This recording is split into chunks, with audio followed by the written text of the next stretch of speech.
पति मर गए सर। ठीक है। वो मार दिया लोग कि बाद में बोल रहा था कि जहर खा लिया है। जहर का मार का दोनों बात बोल रहा था वो लोग। अच्छा, उन लोगों ने पहले आपके पति को मार दिया, मारने के बाद आपको मालूम चला कि नहीं आपकी पति किस तरह से मरे? नहीं, आज तक सही पता नहीं चला है। मैं उस समय मायके थी तो बोल रहा था लोग जो मारा मारी हुआ है और जहर भी खा लिया है। दोनों बात वो लोग बोल रहे थे। तो हम वहाँ पे गए तो मुंह नहीं दिखा था, नहीं मुंह लोग दिखा रहा था।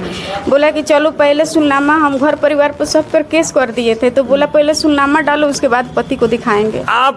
आप ही का पति है, हाँ, आप उनका पत्नी थी, लेकिन उनको मरने के बाद आपके ससुर आपसे डिमांड करता है कि आपको तभी आपके हस्बैंड के चेहरा दिखाएंगे जब अम्मा पे आप दस्तखत करेंगे तब दिखाएंगे, नहीं दस्तखत करेंगे तो आपको हम चेहरा नहीं दिखाएंगे। तो हम सुननामा पर डाले इसी समय 3-4 बजे के करीब। उसके बाद वो लोग लेकर आए हमको गाड़ी पर बैठा कर, और पति को थोड़ा सा सर दिखाए, 10-5 मिनट दिखाए, सिर्फ यही चेहरा दिखाए और कुछ नहीं दिखाए। उस मेटा में पूरा ब्लॉक था शरीर उनका। अच्छा, आपके पति का थोड़ा सा आपको चेहरा झलक एक दिखाकर आपसे दूर कर दिया गया, आपको हटा के लाश को अपना दफनाने के चले गए। उसके बाद दूसरा जो शादी हुआ आपके देवर के साथ हुआ। देवर के साथ शादी होने से पहले आपके ससुर ने आपके पिताजी से डिमांड करते हैं कि हम आपको जैसे पहले ही शादी किए थे उसी प्रथा से हम आपको बेटी के शादी दूसरा हम अपने बेटा से कराएंगे। आप इसके लिए कुछ दहेज दीजिए, कुछ पैसा दीजिए, कुछ जेवर दीजिए।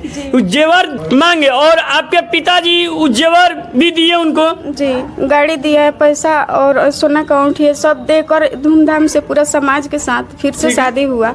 वो ले गया वहाँ पर बुलाकर, 6 महीना सर ठीक से रखा था लोग, फिर से मारपीट वहीं चालू। दहेज प्रथा के बारे में, दहेज के लिए किस तरह बाप ने अपने बेटों को हत्या कर दिया और पतों के ऊपर भी अपना अत्याचार फैलाना शुरू कर दिया। आइए हम उनके पतों से पूछते हैं कि किस तरह का बाप है, कि इतना दरिंदा बाप हो चुका है कि अपने दहेज के कारण बेटा को भी मार दिया। और आइए उनको पतों पर भी तुला हुआ है कि उनको पतों को भी मारे और बेटा के दूसरा शादी करा। आइए सबसे पहले मेरे चैनल में स्वागत है। क्या हुआ था आपके पहले जो शादी हुआ था उस शादी में क्या टूटी हुई थी कि आपका दूसरा शादी करना हुआ?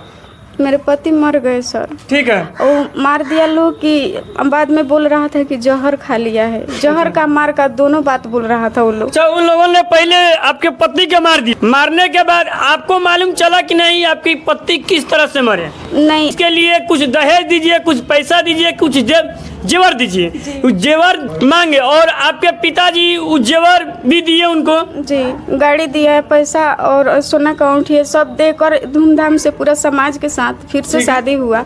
वो ले गया वहाँ पर बुलाकर, 6 महीना सर ठीक से रखा था लोग, फिर से मारपीट वहीं चालू हो गया। वो मणिपुर थे, इनका दूसरा जो पिताजी थे वो मणिपुर थे। बताइए, इस तरह का पिता अगर दुनिया में है, पूरा हिंदुस्तान और बिहार और झारखंड कहीं भी इस तरह का पिता होना उनको बात है। इस तरह के किसी के घर में पिता हो, उस पिता को क्या करना चाहिए उसको पुत्र के? जो पिता अपने ही बच्चों को नहीं छोड़ते हैं, दहेज के लालच में, चंद पैसे के लालच में अपने बेटों की हत्या कर देते हैं और दूसरा जो बेटा बचता है उस बेटे से अपने पुत्रों के शादी कराते हैं और शादी करने से पहले डिमांड इतना करते हैं ताकि डिमांड इस वाले के पिताजी उस डिमांड को किसी तरह खेत बेच के, घर बेच के, घर में गहना बेच के, किसी तरह कर्ज लेके फिर दोबारा शादी करते हैं। दोबारा शादी करने के उपरांत भी इनको चैन से रहने नहीं दिया जाता है। दूसरी की बात में क्या है, 2 इनका छोटा छोटा बच्चा भी है। थोड़ा बच्चा को आप दिखाइएगा, छोटा छोटा बच्चा भी है और कि वो पिता ऐसा भी है। सबसे पहले तो पंचायत का प्रतिनिधि है। प्रतिनिधि क्या है वो हम आपको बताते हैं। मुखिया, उप मुखिया जो चुना जाता है, मुखिया के द्वारा जो उप मुखिया बनाया जाता है वो है। उसके बाद वार्ड है। बताइए, वो अपने परिवार को सुरक्षित नहीं रख सकते हैं तो क्या वो समाज को सुरक्षित रखते होंगे? क्या वो अपने पंचायत को सुरक्षित रखते होंगे? अपने ही बेटा को उन्होंने कत्ल कर देते हैं और शादी दूसरा रचाने के उपरांत भी उनसे दहेज लिया जाता है। क्या उस समाज में जिस तरह से होता है वो समाज के क्या सुरक्षित रखते होंगे? आइए उनके पतों से पूछते हैं किस तरह का मैटर था। दूसर का शादी होने के बाद कितना पैसा लिए, किस तरह का गहना लिए और शादी किस तरह से की? कितना गहना लिए, पैसा लिए थे? सर पैसा 50-60 हज़ार रुपया लिया था और एक गाड़ी अच्छा। सोना का अंगूठी दिया था, कपड़ा लता कुल घर परिवार के सब जो लगता है, शादी का जितना सामान हो सब देकर शादी हुआ है, धूमधाम से फिर से शादी हुआ। फिर वो लोग ले गए बुलाकर, फिर से वही रवैया मारपीट का, फिर से वही रवैया जो शुरू में पहले पत्नी के साथ आपके जो रवैया करते थे, वही इसके भी साथ उनको पिताजी ने रवैया करने के लिए शुरू करा दिया।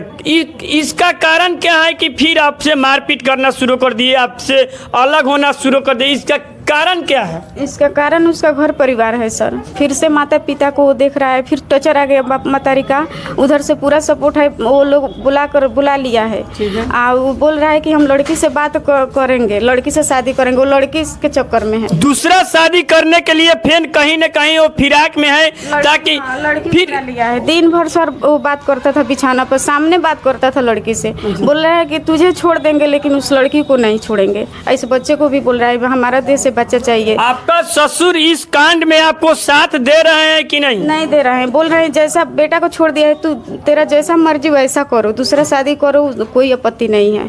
और बेटा के संपर्क में घर परिवार सब है, उसका रिश्तेदार भी उसके संपर्क में है सर। जिस दूसरे लड़की से शादी करना इसलिए चाह रहे हैं कि फिर से हमको दहेज मिल जाए, से पैसा मिल जाए, फिर से गहना मिल जाए, कहीं हो सके उस लड़की वाले के पिताजी अगर पैसे वाले हो तो कहीं 2-4 कट्ठा जमीन कहीं दे दे, कहीं फ्लैट दे दे। ऐसा लोभी पिता अभी तक जीवित है। आप लोग भी देखिए किस तरह का पिता, ऐसा पिता होना क्या अच्छा बात है। हर घर में ऐसा एक पिता हो जाए तो बोलिए देखिए देश का क्या होगा, देश का क्या होगा, कल्याण होगा कि आबाद होगा कि बर्बाद होगा। आइए इनसे पूछे आपके ससुर माँ क्या कहती हैं? देखना नहीं चाहती मेरी ससुर माँ, हम लोगों से बहुत जलती है, ठीक से बात भी नहीं करती है। हम लोग यहाँ पे आए 3 साल हो गया, आज तक देखने नहीं आई है जो कैसी पतो है, कैसा 2 बच्चा, एक चॉकलेट किन कर नहीं दी है सब, चॉकलेट टॉफी भी मेरे बच्चे को नहीं देता है लोग, जो वो बच्चा कैसे रहेगा।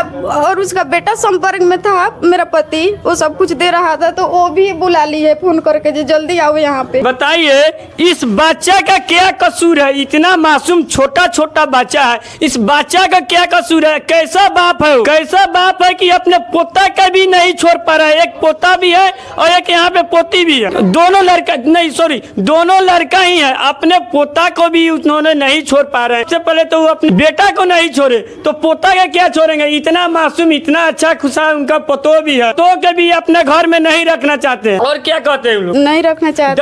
दहेज फिर भी मांगते हैं? दहेज नहीं मांगते हैं, जान से मारने के धमकी देते हैं, जो तू मर जाएगी तो शादी करने में आसान हो। बताइए देखिए किस तरह का उन्होंने, इतना अच्छा बहू होते हुए भी 10 दिन से खाना पानी टोटल सब बंद कर दिया है। बताइए अगर मायर होता तो देखने नहीं आता सर, देखने फोन पूरा ब्लॉक कर दिया है, नंबर ब्लॉक कर दिया है जी। चला गया यहाँ से चला गया, 10 दिन हो गया, छोड़कर चला गया, हम तीनों को छोड़कर चला गया है। आइए हम पूरा घटना हम आपको बताते हैं।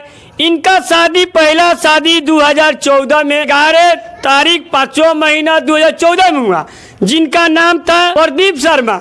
उनको डेट करने के उपरांत उनके एक भाई भी छोटा था, उस भाई से शादी दोबारा रचाया गया, उनको अच्छा खासा दहेज भी दिया गया और रीति रिवाज के साथ उनको शादी कराया गया।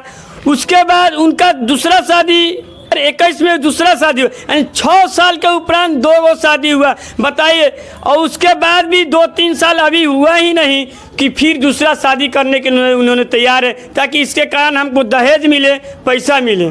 आप देख रहे थे JD express news, Mukesh Kashyap के साथ। जय हिंद।